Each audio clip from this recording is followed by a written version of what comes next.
Welcome to the Kampala Design Podcast. This is our very first video, and I want to say thank you for all of you that have interested yourselves in joining this community. This episode generally is for you guys to get to know about me, and my friends have put up a few questions, around 10, to help me better explain and introduce myself, to the community. And I'm going to pass through them, and I'll try to answer them the best I can. And I hope that by the end of this video, you'll know a thing or two about me, but also the podcast that we are trying to put up today. So the very first question is, who is Charles? Who is Charles really? So Charles is a Ugandan designer, multidisciplinary. I've been in this game for close to 9 years. Started with graphic design and print, marketing design, and at a certain point in time, I decided to make the shift. There were reasons as to why I made the shift, and most of them were strategic reasons. I think I'll have to talk about those ones in a later video. But anyway, I currently consider myself a product designer, and I have built quite a number of products, mostly in e-commerce, financial technology, and banking to an extent. So I love design, and it's design that is bringing me here today to start this conversation, because we have quite a lot of things that have not yet been said, especially in our local market, that I believe I to some extent, with some authority, I can be able to talk about. I hope that this podcast brings some bit of fulfillment to each and every one of you that will be in position to watch it, and I hope that you have fun while watching or listening in from wherever you'll be. Yeah. The second question is, why did you start the Kampala Design Podcast? Well, the Kampala Design Podcast was started in order to bridge a gap. You see, us as designers, we depend a lot on data to inform our decisions. And what I continued saying in our market was a number of designers saying things such as, we do not have enough jobs in relation to the designers that are in the market. And whenever I could ask them where they were getting that information from, they were saying that they were getting that information from global data. And I, for one, I do not necessarily believe in generalization. Most of what people call general data mostly appeals to the US or Europe. There has to be a reason as to why our market, as people say, is flooded with designers and there are no jobs. And this podcast is here to address things such as that. We shall try and tackle those topics on a deeper level. And I believe by understanding that, we shall also have solutions on how we can ensure that our designers have the jobs that they so much require. The third question that I'm saying is, what is the mission behind the podcast? Well,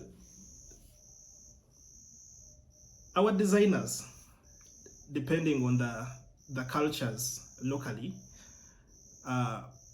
tend to see themselves as though they are at a disadvantage. If a company probably came up, maybe it's a US company, and reached out, or maybe you applied, for a job, you may not do a lot of negotiation with them, because for you, simply working for an American company is enough. You think that it's going to give you that visibility on the CV, but you end up working for less than you would otherwise have worked for, just in the name of exposure. I think that is a lack of confidence, And this podcast surely has been put up in order to help designers gain more confidence, gain more exposure, gain more visibility, and gain more access to jobs that will be put in this community. So we are trying to build more confident designers, more data-driven designers, and I hope that by that as the podcast progresses, you will be seeing some value gotten out of what we are saying. Number 4, you've worked in design for years. What's one misconception about the field you wish people understood? Yeah, that brings me back again to the point of data. As a designer, before I even dive into any design tool, I need to understand a few things about what I'm trying to design for. I'm going to collect some secondary data. That is, probably data gotten from the internet, data gotten from, let's say, the newspapers, and so on and so forth. But I will also try and get some other data on my own through probably surveys, interviews with users or prospective users, to try and understand their pain points. And I believe that scientific approach is good and can be applied to other things in life. So the misconception I'm seeing in our market currently is that of the market having a lot of designers, more than it can actually handle. And I tend to have a view that the market is actually more than the designers currently available. The reason for that is that we are undergoing rapid digital transformation, which is supported by the government itself through its digital transformation agenda. Businesses, we are seeing a lot of financial technology companies propping up in Kampala, in Nairobi, in Kigali, and all these businesses require experts, and some of those experts include designers. So if you're seeing certain products on the market where design has been ignored, that is a gap that you need to fill. So I think we need to put ourselves out there more. We need to talk about the impact, the value that we provide to these companies and the products that they build, so that they can include us in the product development process. So we do not lack enough jobs in the market. We just haven't made our case known to the decision makers, either in government institutions or in businesses, big or small. That is the misconception I see in the market. And the 5th question is coming in. We are saying, okay, what kind of stories or guests should we expect on the show? Well, it's interesting. The show is going to host a variety of guests. We are not going to limit our guests to just designers, much as a big percentage of the guests will be designers. Design is not a one-man show. We do not operate in a vacuum. Design is highly cross-functional, and there are quite a lot of professionals that we deal with in order to deliver a successful project.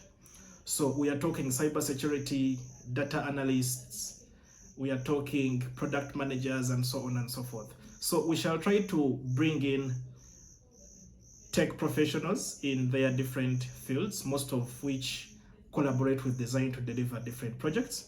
And we shall try to also understand our role in a broader perspective by having these people come onto the show and talk about what they do and how they connect with designers during the product development process. So I believe that is value enough for anyone aspiring to be a designer, or someone that has mostly been running solo but they would wish to probably work within a team.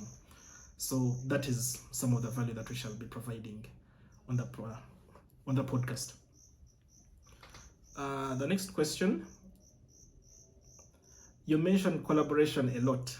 how important is community to your growth as a designer?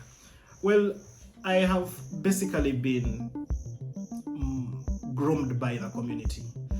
Back in Kampala, we have a number of communities. They are growing. They are not yet up there in comparison to what I see in Nairobi, but at least there is some value that you can get out of those communities. For example, in my earlier days, things such as marketing ourselves to clients were learned through the community engagements that we had. Things such as managing taxes from the earnings that you receive were learned through the communities that we engage in. So there is quite a lot of value that you can get from the community, including connections to certain gigs. So without the connections brought in by the community, I don't think I would have been able to get the gigs that I got. So yeah, basically I'm a very strong supporter of community. And mind you, on this podcast, we are also trying to build a community within which we shall be able to connect designers to different companies, a community through which we shall be able to connect companies to designers. So subscribe to our YouTube channel, join our social media platforms, and you will be able to grow as we also grow. Yeah. So the next question, for aspiring designers watching this, what's one thing you wish you knew earlier in your career? Well, I think the one thing that I wish I knew earlier in my career was the value of mentorship. It took me quite a while to reach out to someone more experienced than I was at the time. Mostly because I had that bit of arrogance in myself. I thought that I was really up there because a number of people that I interacted with, or a number of people that I got a chance to work with, was simply singing my praises. It takes me back to the question, to the point I was talking about earlier, that without exposure, you might think that you're the best at something until you're able to get to probably a mentor and you realize that there is quite a lot that you need to learn. So for me, I got my awakening when I reached out to one of the best designers in Europe, and he so happened to have an ADP list, profile, whose link he shared with me. We had a few sessions with him, and it changed my entire perspective about design. I thought I was really good, but he showed me that there was a lot that needed to be uncovered. And I believe if I hadn't met him, I wouldn't have been able to improve in that light.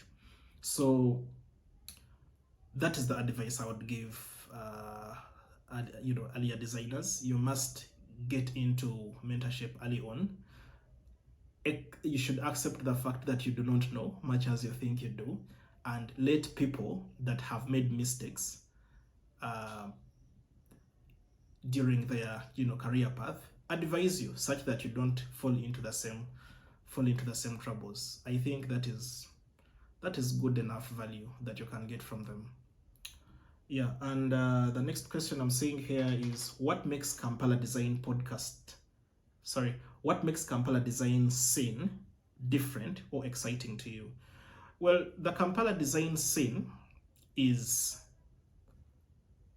a growing scene. It's a growing environment. Like I say, there is a lot of digital transformation happening, and I believe the same can be said for Kenya. The same can be said for Rwanda.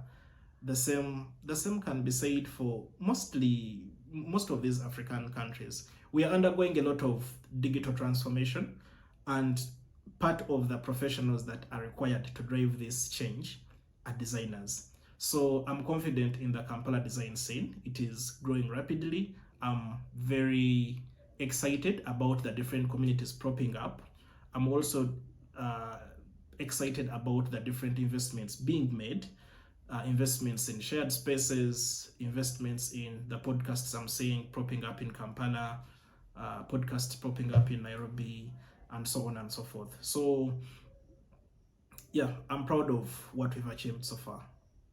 And lastly, why should we tune in and subscribe? Ha.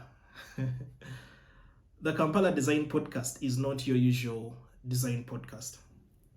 We are going to have a broader perspective of the design industry in East Africa and probably Africa at large.